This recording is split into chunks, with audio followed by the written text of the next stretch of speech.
Então, eu dizia que o texto que nós vamos ler hoje é o texto do Evangelho de Marcos, capítulo 3, a partir do versículo 20. Está aparecendo aí para você. Deixa eu ver se a gente consegue colocar o texto aqui de uma maneira mais fácil de visualizar. Enfim, nós vamos acompanhar a leitura desse texto a partir do versículo 20, aqui. Então Jesus foi para casa, e outra vez se ajuntou uma multidão de tal modo que nem podiam comer. E quando os parentes de Jesus ouviram isto, saíram para prendê-lo, porque diziam: está fora de si, está louco. Os escribas que tinham vindo de Jerusalém diziam: ele está possuído por Beelzebu. Ele expulsa os demônios pelo poder do maioral dos demônios.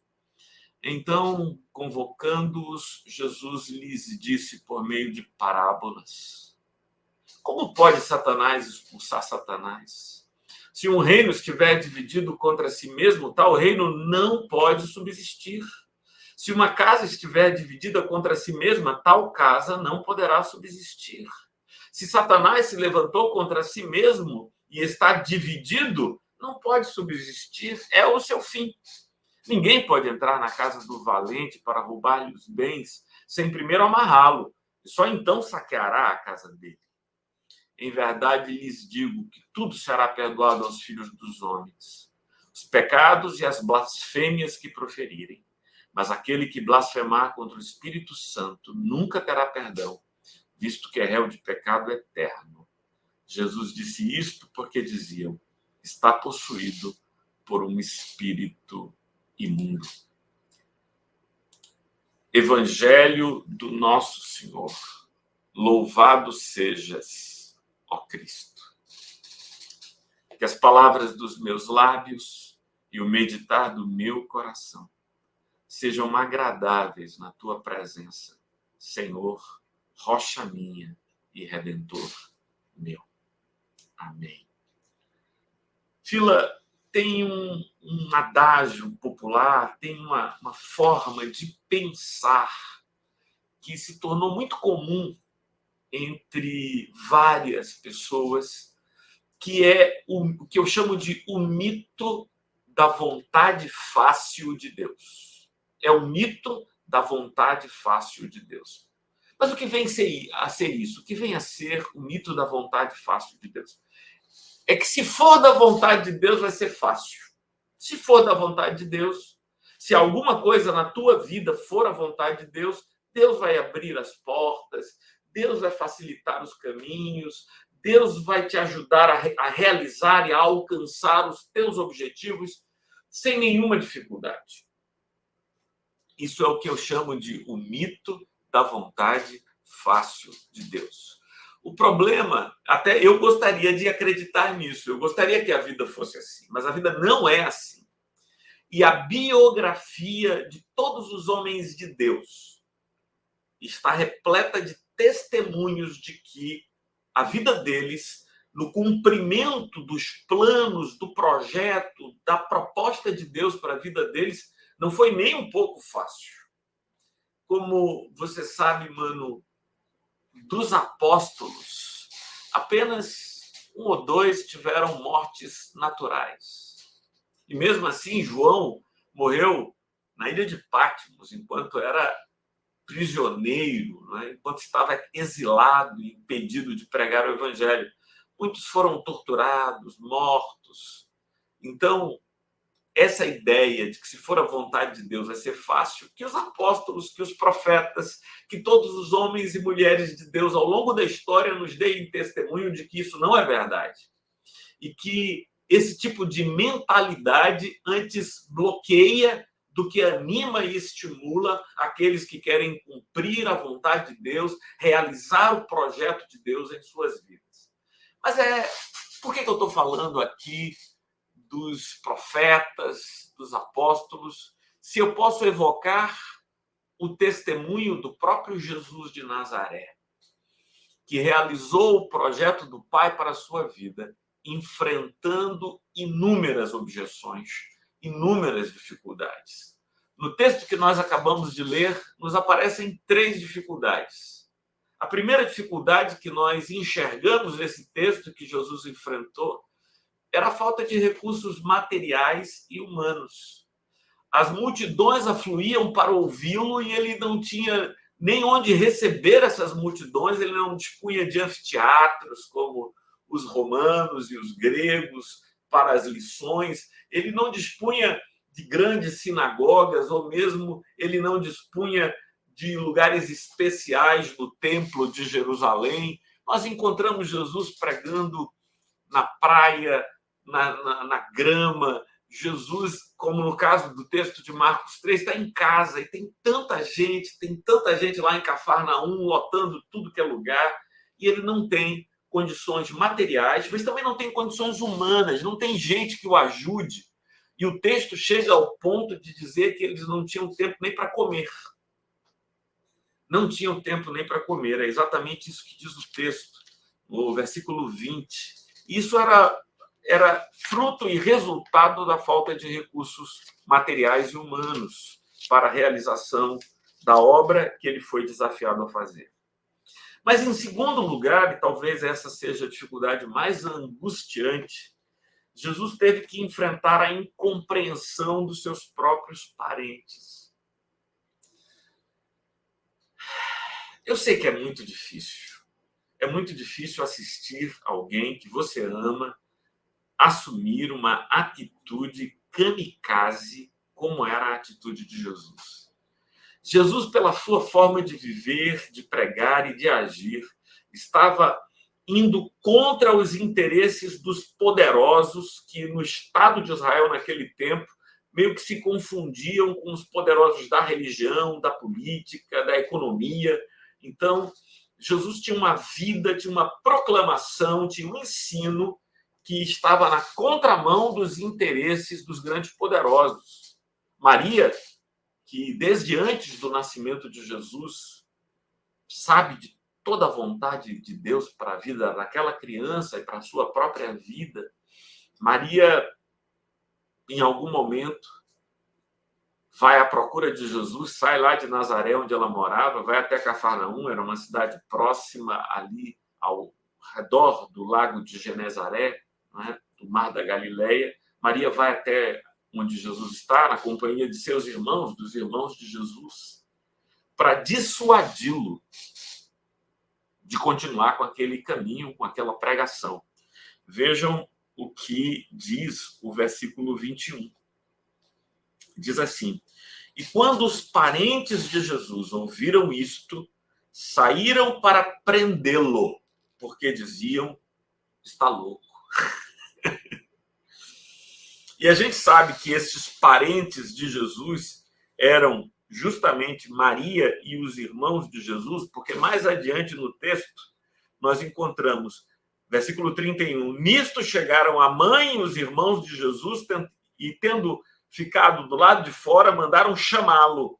Muita gente estava sentada ao redor de Jesus e alguns disseram, olha, a sua mãe e os seus irmãos e irmãs estão lá fora procurando o Senhor. Então eram Maria e os irmãos de Jesus, irmãos e irmãs de Jesus, que estavam querendo prendê-lo, levá-lo de volta à força para Nazaré. Para com isso. Por que essa incompreensão dos irmãos e irmãs de Jesus e da própria Maria, sua mãe? Porque o que ele pregava estava na cara que ia dar no que deu. Eu não julgo Maria, nem acho que Maria está equivocada em ter levado seus filhos para tentar trazer o mais velho de volta para casa, porque ela bem sabia que aquela linha de pregação, aquele modo de viver, o levaria a ser acusado, preso, e todos os malfeitores iriam lhe fazer mal.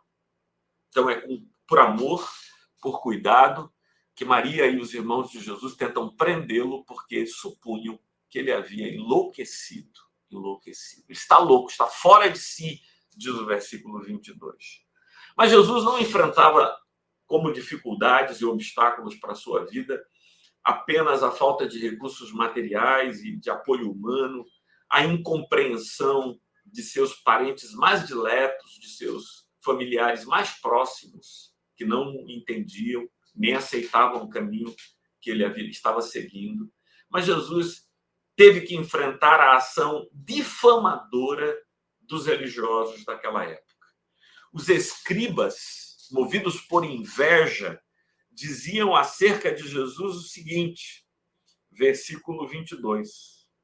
Os escribas que tinham vindo de Jerusalém, Jerusalém fica na Judéia, eles viajaram até a Galileia, chegaram a Cafarnaum e começaram a dizer acerca de Jesus: ele está possuído de Beelzebu.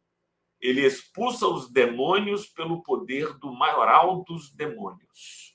A palavra Beelzebu é uma palavra que vem da tradição fenícia.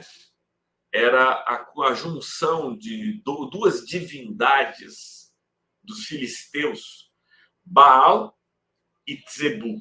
Então, o maioral seria a síntese dessas malignidades que estariam ali, né? Beelzebu.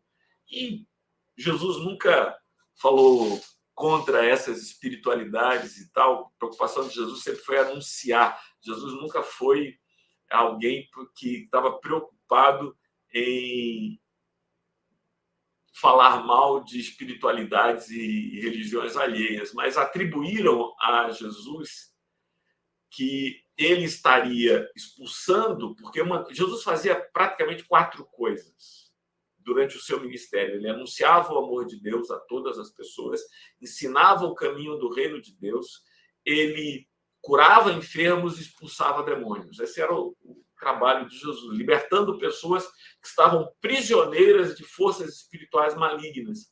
E isso chamava muito a atenção, sobretudo as curas e as libertações, porque havia naquela época muitas pessoas oprimidas espiritualmente por forças malignas. E Jesus as libertava de suas cadeias. E a gente pode pensar assim, sabe, Luciana, que naquele contexto era como se essas pessoas estivessem emocionalmente doentes. E Jesus, pela sua palavra, pelo seu poder, pelo seu espírito, ele libertava essas pessoas do cativeiro espiritual. Mas os escribas fizeram essa viagem, chegaram ali em Cafarnaum para dizer que Jesus estava agindo pelo poder de Beelzebu, que seria, na leitura deles, o maioral dos demônios. Então, ele estaria servindo a esses demônios. Mas pense, Fila, será que eram essas 3 dificuldades que Jesus enfrentava? Ele enfrentava a falta de recursos materiais e humanos, ele enfrentava a incompreensão familiar, ele enfrentava a maledicência, a ação difamatória de escribas, de fariseus que queriam o seu mal e que, movidos por inveja, queriam prejudicar o seu trabalho, o seu ministério. Eu anotei aqui, Fila, mas 4 outras dificuldades que Jesus enfrentou o tempo todo. A incompreensão e insegurança dos líderes romanos, que, inclusive, levaram ao fim e ao cabo Pilatos a determinar a sua execução. Então, essa ideia de que Jesus aceitava que se chamasse de Kyrios, né, de Senhor, e que convidava a todos ao serviço a Deus, a um reino de Deus. Ele anunciava um reino diferente. O meu reino não é deste mundo, mas eu sou rei. Então, essa incompreensão e a insegurança dos líderes romanos, Jesus teve que enfrentar. Uma quinta dificuldade, essa é brava, hein, Fila? A fragilidade moral e de caráter de seus próprios discípulos. Essa inconsistência dos discípulos. Jesus não apenas sabia e previu que seria traído por Judas, mas que seria negado por Pedro. Tomé e aquela coisa toda que a gente conhece, né? Se eu não ouvir, se eu não tocar nas suas chagas, jamais acreditarei que o que ele prometeu que faria, fez. Né? Então, Jesus teve que lidar com a fragilidade moral e de caráter de seus próprios discípulos. Ele teve que enfrentar um problema grave, que era a exiguidade de tempo, em decorrência de sua estratégia ministerial. Jesus ia ter pouco tempo. E olha que Jesus fugiu muitas vezes das multidões, de ser aclamado rei e tal, mas aquele caminho que ele estava seguindo faria com que o seu ministério fosse breve, como de fato foi, porque entre o batismo do Jordão e até a crucificação não passaram mais do que 3 anos. Então, é um ministério breve. Eu e o bispo Filadelfo já temos mais de 30 nessa jornada aqui de pregação do Evangelho. Jesus teve um ministério com um prazo pequeno, tempo curto, de 3 anos apenas. Em sétimo e último lugar, o caráter extremamente desafiador e intimidador do sofrimento que o seu caminho lhe impunha. Jesus deveria ter que lidar o tempo todo com a consciência de que aquele caminho seria um caminho difícil. Era um caminho que o levaria à cruz, ao final. E, claro, e o tempo todo ele teve que enfrentar a maledicência, a difamação, ele teve que enfrentar a oposição dos fariseus, dos saduceus, teve que enfrentar mesmo a separação que estabeleceu-se entre eles e os essênios, os herodianos. Então, todos esses grupos religiosos estavam mobilizados contra o ministério de Jesus e Jesus teve que enfrentar tudo isso. A pergunta e a questão que eu gostaria de lhes propor é como Jesus enfrentou essas dificuldades todas. Coloquei em primeiro lugar, espero que você já tenha captado isso, que existirem dificuldades não é sinal de que não é a vontade de Deus. A vontade de Deus, por vezes, com frequência, eu diria até mais, a vontade de Deus, via de regra, nos conduz por caminhos difíceis. Isto não está oculto no Evangelho, pelo contrário, isto é anunciado desde o início. Neste mundo tereis aflições, mas tende bom ânimo, porque eu venci o mundo. Jesus nos anunciou. É um caminho estreito, há um caminho largo que conduz à perdição e há um caminho estreito, uma porta estreita, um caminho difícil que nos conduz à salvação. Nunca nos foi prometida facilidade, qualquer tipo de facilidade, pelo contrário, as dificuldades. Mas como é que Jesus lida com as dificuldades que enfrentou? Queria sugerir o seguinte: em primeiro lugar, o texto nos diz que ele ofereceu uma resposta racional aos seus inimigos e à sua ação infamante. Vejam, Jesus começa, o texto nos apresenta Jesus chamando os escribas que diziam: você está expulsando demônios por Beelzebul, o maioral dos demônios. Aí Jesus chama os caras e diz assim: pai, me conta um negócio aqui. Vocês estão dizendo que é pelo poder de Beelzebul que eu expulso demônios. Quer dizer que os demônios estão contra os demônios? É isso mesmo? Quer dizer que o chefe dos demônios está expulsando os demônios? A casa dos demônios está dividida? É isso? Veja se faz sentido isso que vocês estão dizendo. Se eu estou sendo movido por Beelzebul para expulsar demônios, então a casa dos demônios está dividida, porque o chefe está contra os súditos. E toda casa dividida não subsistirá. Então, relaxem, se é isso, não se preocupem, porque a casa do mal será autodestruída, ela implodirá, porque se Beelzebul, se o demônio persegue o demônio, isso não faz sentido. Jesus traz uma resposta racional a essa maledicência, essa ação difamadora dos escribas daquele tempo. A gente precisa ter lucidez para enfrentar os inimigos que nos aparecem. A gente não pode se deixar levar pela ira, não pode se deixar tomar pela vontade de vingança, de retaliação. Jesus, ao invés de fazer isso, Jesus constrói uma resposta racional. Em segundo lugar, Jesus reafirma para si e para todos a natureza conflitiva de sua ação. Ele está aqui no mundo para libertar os prisioneiros do mal. E aí ele usa uma figura, Filadelfo. A figura que ele usa é a seguinte: enquanto um homem valente está em sua casa, estão em segurança todos os seus bens, porque ele os protege. Sobrevindo, porém, um mais valente do que ele entra na sua casa, lhe prende e lhe tira os despojos. As pessoas estão cativas e prisioneiras pelo mal, pelos maus pensamentos, pelos maus sentimentos, pelas más influências espirituais. O que eu faço é invadir a casa que os aprisiona, que os mantém cativos e lhes promover a libertação.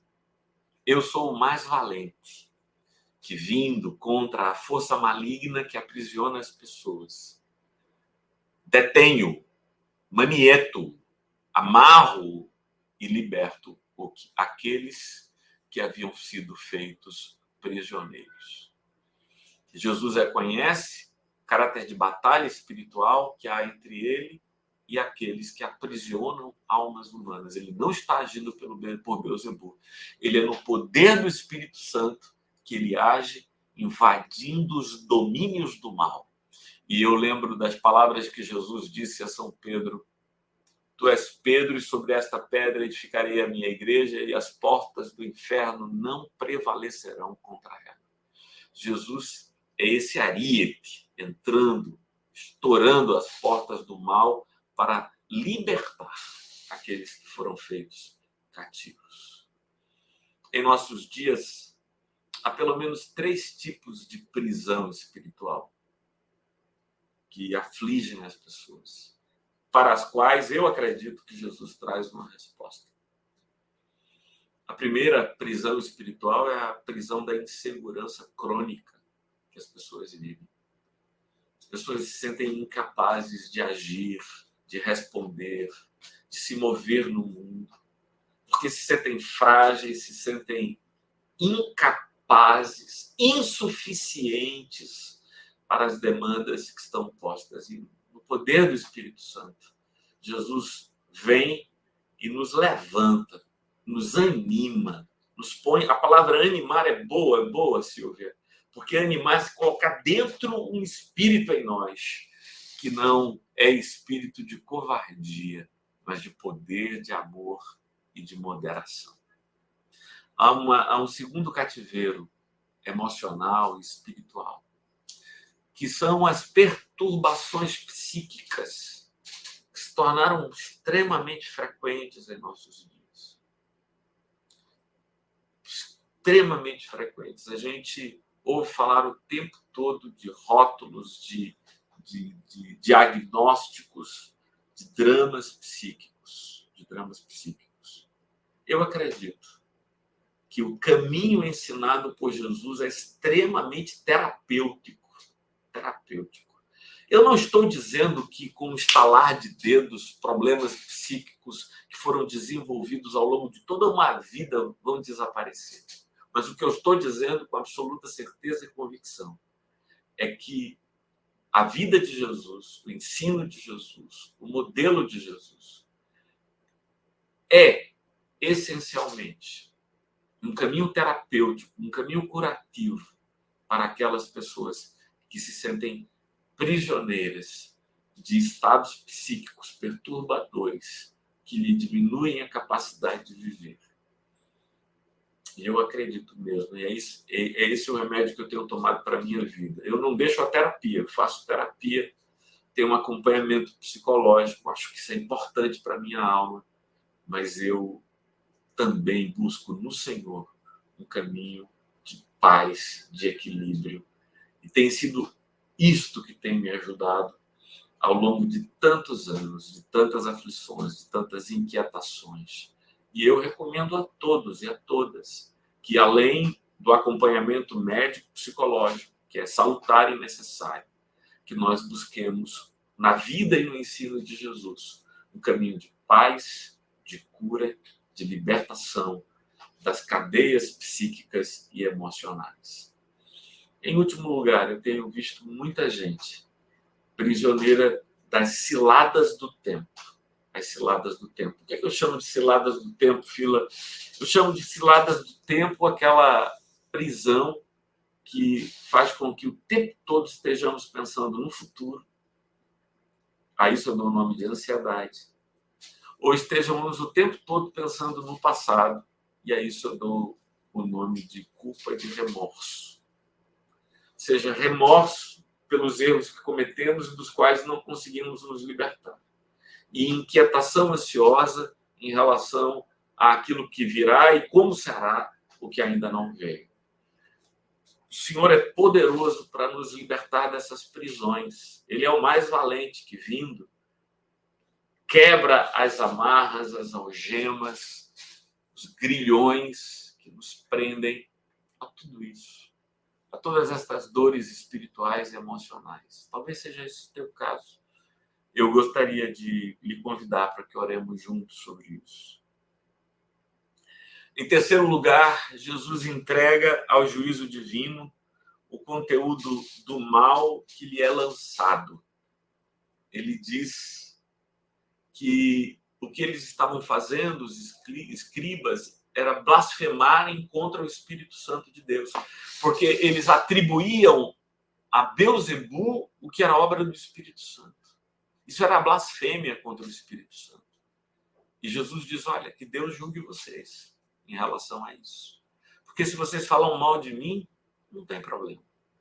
Mas falar mal do Espírito Santo e atribuir aquilo que o Espírito Santo faz a Beelzebu, isso é algo muito grave. E que Jesus chega mesmo a dizer que não tem perdão. Em quarto lugar, ele renova em si mesmo e em todos os vínculos que o sustentam. Ele diz, eu ajo pelo Espírito Santo. O que vocês estão fazendo é falar contra o Espírito Santo, porque é o Espírito Santo quem age em mim. Em último lugar, o texto nos diz que ele ressignifica as suas relações. E aqui eu queria chamar a atenção de vocês, Marcela, Fátima, Júlio, quando o texto nos diz que a mãe, as irmãs e os irmãos de Jesus estavam do lado de fora da casa, esperando que ele saísse para prendê-lo e levá-lo de volta para Nazaré, e Jesus é informado disso, porque as pessoas chegam para trazer o recado para ele, Jesus diz essa surpreendente frase: quem é minha mãe e quem são os meus irmãos? E olhando em volta para os que estavam sentados ao seu redor, disse, eis minha mãe e meus irmãos. Portanto, aquele que fizer a vontade de Deus, esse é meu irmão, minha irmã e minha mãe.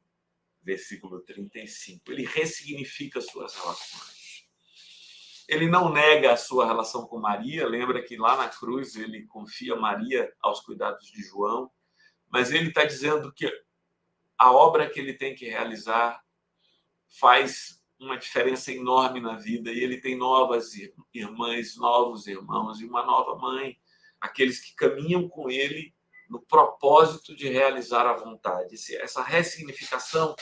Então, se você não se sente compreendida e compreendido pelos seus parentes mais próximos, diga, primeiro, Jesus também não foi compreendido.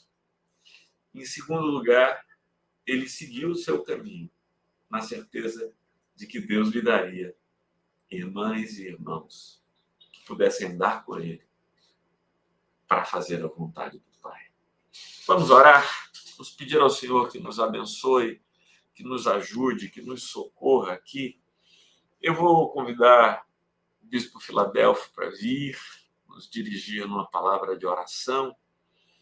E, Fila, eu queria lhe pedir, mano, para que a gente ore em favor de tantas pessoas que estão prisioneiras espiritual e emocionalmente. E o ministério de Jesus foi libertar essas pessoas. E o nosso ministério não tem criatividade nenhuma, Fila. A gente só tem que fazer o que ele fez. É só isso que a gente tem. Copiar. E é o que Jesus fez. Ctrl-C, Ctrl-V.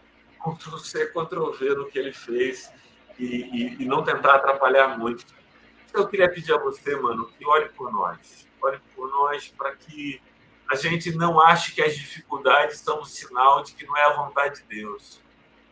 É verdade. Porque é uma cilada que muita gente tem caído. Acha que a vontade de Deus sempre é fácil. E se obstáculos surgem no caminho, não é da vontade de Deus. A nossa biografia, mas a biografia de todos os homens e mulheres de Deus da história, contraria. É que é mais fácil ser pragmático dessa forma, né, Martorelli? As pessoas, é muito mais fácil você tirar a responsabilidade de cima dos seus ombros e colocar a responsabilidade nas costas de Deus, dizendo isso justamente. Porque Deus me abençoou e eu consegui isso e não sei o quê. E aí fica muito fácil, né? E as pessoas que se dedicam com as suas vidas inteiramente ao serviço do Senhor, são corretas e se dão mal em alguma coisa. Né? Muito pragmatismo nisso, muito simplismo da parte dessas pessoas. Mas eu quero aproveitar também, Martorelli, nesse momento de oração, de nos lembrarmos da família da reverenda Ana Maria, irmã do querido Israel, que já está na presença do Pai, porque ontem faleceu a vozinha, Dona Lourdes, uma pessoa muito, muito, muito querida. Ela já tinha uma idade bastante avançada, mas era uma pessoa que tinha um carinho muito grande por toda a sua família, por todas as pessoas, e ela nos deixou. Orar. Nesse momento, nós nos lembramos de Dona Lourdes e pedimos que Deus esteja confortando a sua família. Né? Amém. Amém. Oremos, então, minhas irmãs e meus irmãos. Aqui o nascimento da netinha do Renato. Nós agradecemos por isso também, Renato. Somos gratos a Deus por suas bênçãos, pelos momentos bons e pelos momentos desagradáveis com os quais nos deparamos em nossa caminhada. Querido Deus, nós te rendemos graças pelo dom da vida. Eu gosto de dizer sempre assim, Senhor, agradecemos-te pelo dom da vida, porque nós dependemos de ti, dependemos em todas as circunstâncias, mas não nos colocamos, ó Deus, num conformismo piegas de dizer que tudo o que acontece conosco, se não for nada de agradável, é porque tu não estás conosco. De maneira diferente nós pensamos, Senhor, porque sabemos que em momentos bons e em momentos ruins de nossa existência, sabemos que tu estás presente. Sabemos, Senhor, que tu estás cuidando de cada qual. E é nesse pensamento, Senhor, nesta convicção, que nós te pedimos, Senhor, pelas pessoas que estão desanimadas, pelas pessoas que estão entregues, Senhor, ao desânimo, estão entregues à sua própria sorte, que já desanimaram da vida, que já não acreditam mais em nada. Pai Santo, tem misericórdia. Que a fé dessas pessoas sejam renovadas, ó Deus. Que o teu Espírito Santo possa estar tocando nos corações e preenchendo os vazios que existem, que fazem as pessoas entrarem em depressão, que fazem as pessoas, Senhor, desistir da própria vida. Te agradecemos pelos momentos agradáveis que estamos tendo hoje, pela tua mensagem, Senhor, tão edificante que nós ouvimos do teu servo, que ela possa, ó Deus, calar em nossas mentes, calar em nossos corações, e que nós possamos, Senhor, produzir frutos para o teu reino. Ser com cada um de nós. Fortalece-nos, Senhor. Fortalece aquelas pessoas fracas, desanimadas. Te louvamos, ó Deus, pelas bênçãos concedidas, em particular pela netinha do Renato. Te oramos também, Senhor, pela nossa querida Edila e por tantas outras pessoas que estão, Senhor, perdidas em seus mundos de desânimo e de desolação. E de uma maneira especial, Senhor, nós queremos pedir que tu estejas com aquelas pessoas que trabalham no mar. Hoje é dia dos marítimos e nós pedimos, Senhor, que tu estejas abençoando aquelas pessoas que passam tanto tempo longe de suas famílias e muitas delas, Senhor, entram no desespero e tiram as suas próprias vidas. Que tu estejas, Senhor, fortalecendo cada coração, abençoando cada vida, tomando-as em tuas mãos. Nós te pedimos tudo isso, Senhor. E pedimos em especial, em particular, por nossa comunidade de fé, a Paróquia da Santíssima Trindade. Que as pessoas possam perceber, ó Deus, a tua presença, que possam perceber, Senhor, que em ti os ânimos são estimulados, os ânimos são renovados, que nós, ó Deus, podemos confiar em todos os momentos em Ti e na Tua presença conosco. Te louvamos e Te bendizemos por Jesus Cristo, nosso Senhor, que vive e reina contigo e com o Espírito Santo, um só Deus, agora e sempre. Amém.